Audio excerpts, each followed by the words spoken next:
নমস্কাৰ বন্ধু বান্ধৱীসকল, আজি আপোনালোকৰ কাৰণে এটা ডাঙৰ ভাল খবৰ লৈ আহিছোঁ।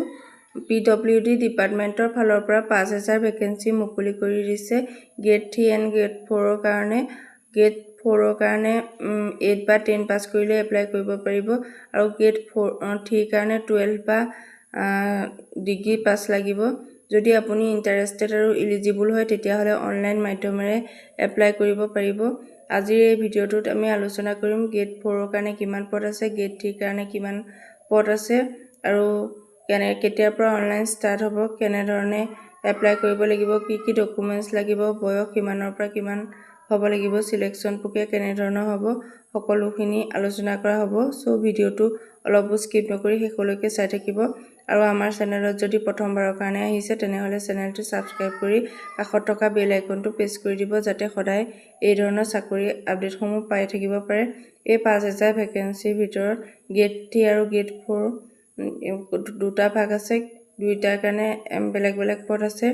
আৰু গ্ৰেড 3ত junior assistant, LDA, section assistant, computer operator, data entry operator, sub engineer, technical assistant এইসমূহ পদ আছে।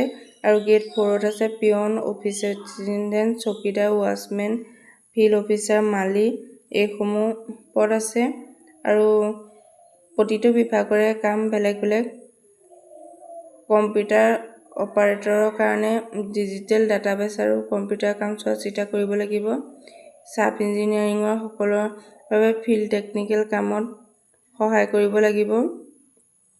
আৰু শিক্ষাগত অৰ্হতাৰ ক্ষেত্ৰত গ্ৰেড 4ৰ কাৰণে 8ম শ্ৰেণী পাছ বা মেট্ৰিক পাছ বা ITI পাছ কৰিলে আবেদন কৰিব পাৰিব। আৰু গ্ৰেড 3ৰ কাৰণে 12 পাছ বা যিকোনো শাখাৰ স্নাতক হ'ব লাগিব, লগতে কম্পিউটাৰ ডিপ্ল'মা থাকিব লাগিব। আৰু বয়সৰ সীমাৰ কথা ক'বলৈ গ'লে 2026 চনৰ 1 জানুৱাৰী অনুযায়ী জেনেৰেল কাষ্টৰ প্ৰাৰ্থীৰ বয়স 18ৰ পৰা 40 বছৰৰ ভিতৰত হ'ব লাগিব। OBC MOBC প্ৰাৰ্থীসকলৰ বাবে 3 বছৰৰ এজ ৰিলেক্সেশ্যন আছে। SC ST প্ৰাৰ্থীৰ বাবে 5 বছৰৰ এজ ৰিলেক্সেশ্যন আছে।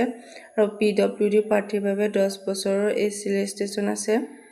আৰু চিলেকশ্যন প্ৰক্ৰিয়াৰ ক্ষেত্ৰত প্ৰথমে হ'ব ৰিটেন এক্সাম, য'ত থাকিব জেনেৰেল নলেজ, ইংলিছ, অসমীয়া, গণিত আৰু ৰিজনিঙৰ MCQ টাইপ কুৱেশ্যন।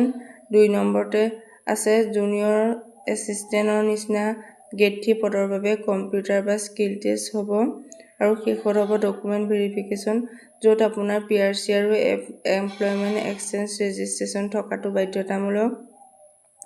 আৰু ইয়াৰ অফিচিয়েল নটিফিকেশ্যন আহিব নৱেম্বৰ-ডিচেম্বৰ মানত, আৰু তেতিয়াহে আপোনালোকে এপ্লাই কৰিব পাৰিব PWD অফিচিয়েল ৱেবছাইটত গৈ। আজিৰ ভিডিঅ'টো আছিল ইমানেই। যদি ভিডিঅ'টো চাই ভাল পালে তেনেহ'লে লাইক এটা কৰিবলৈ নাপাহৰিব, আৰু এনেধৰণৰ চাকৰি আপডেট পাবলৈ চেনেলটো ছাবস্ক্ৰাইব কৰি থ'ব। আৰু আজিলৈ সামৰিছোঁ। পৰৱৰ্তী আন এটা গুৰুত্বপূৰ্ণ ভিডিঅ' লৈ আহি আছোঁ। ধন্যবাদ। জয় আই অসম।